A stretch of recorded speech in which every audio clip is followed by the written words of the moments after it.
ফাকালা আমিন আমিন আমিন, তিনবার তিনি আমিন বললেন, আমিন আমিন আমিন। ফালাম্মা নাযালা সুইলা আন যালিক, যখন নেমে আসলেন জিজ্ঞেস করা হলো রাসূল সাল্লাল্লাহু আলাইহি ওয়াসাল্লাম, আপনি আমিন আমিন আমিন বললেন, এমন তো করতে দেখি না, কেন বললেন? ফাকালা, রাসূল সাল্লাল্লাহু আলাইহি ওয়াসাল্লাম বললেন, আতানি জিবরিল, জিবরিল একটু আগে আমার কাছে এসেছে। ওয়াকাল, এবং বলেছে, রহিমা আনফুম রিইন আদরাকা রমাদানা ফালাম ইউগফার লাহ, ওই ব্যক্তির ধ্বংস হোক যে রমাদান পেল কিন্তু নিজের জীবনের গুনাহ ক্ষমা করা দিল।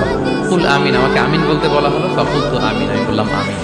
সম্মানিত সুধী, রাসূল সাল্লাল্লাহু আলাইহি ওয়াসাল্লামের পক্ষ থেকে বদদোয়া, হুঁশিয়ারি এবং তাদের ধ্বংসের জন্য রাসূল সাল্লাল্লাহু আলাইহি ওয়াসাল্লাম আমিন বলেছেন। কে আমিন বলেছেন বলেন তো সবাই? স্বয়ং রাসূলুল্লাহ সাল্লাল্লাহু আলাইহি ওয়াসাল্লাম বলেছেন আমিন। এবার কি একটু ভয় লাগতেছে? এতক্ষণ তো খুব হোপফুল ছিলাম আমরা, এখন কেমন মনে হচ্ছে আপনাদের বলেন? রমাদান পেলাম কিন্তু মুক্তি নিশ্চিত করতে পারলাম না, ক্ষমাপ্রাপ্ত বান্দাদের যে লিস্ট ওখানে নিজের নাম তুলতে পারলাম না, তাদের জন্য ধ্বংস। এবং এই বদদোয়া করে স্বয়ং রাসূলুল্লাহ সাল্লাল্লাহু আলাইহি ওয়াসাল্লাম বলেছেন আমিন। তো এই দোয়া তো সুনিশ্চিতভাবে আল্লাহ তাআলার কাছে কবুল।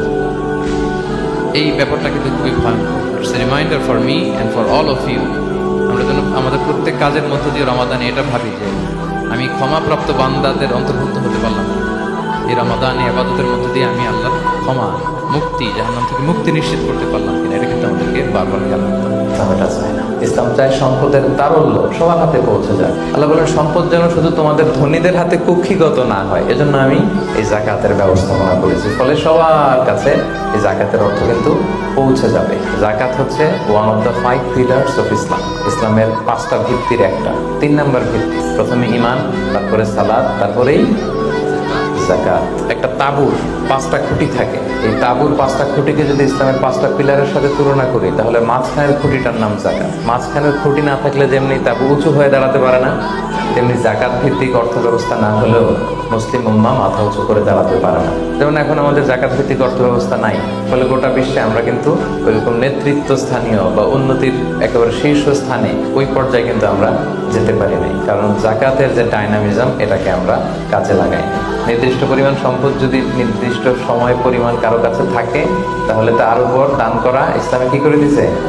ফরজ। অন্য কোনো ধর্ম দানকে ফরজ করেনি, উৎসাহ দিয়েছে সব ধর্ম, কিন্তু ইসলাম এক্ষেত্রে ইউনিক। ধনীদের সম্পদে গরিবদের অধিকার আছে, এবং ইসলাম বলে আপনি দান করে জাকাত দিয়ে মোটেও যাকে দিলেন তার প্রতি করুণা করেন, এটা তাদের প্রতি কিন্তু দয়া না। আমি আজকে যাকে জাকাত দিলাম আমি মোটেও দয়া করি, করুণাও করিনি, অনুকম্পাও না, বরং এটা তার হক, এটা অধিকার, এটা কোনো রকম দয়া বা অনুকম্পা নয়। কারণ ইসলাম চায় একটা সুন্দর মানবিক সমাজ ব্যবস্থা গড়ে তুলতে।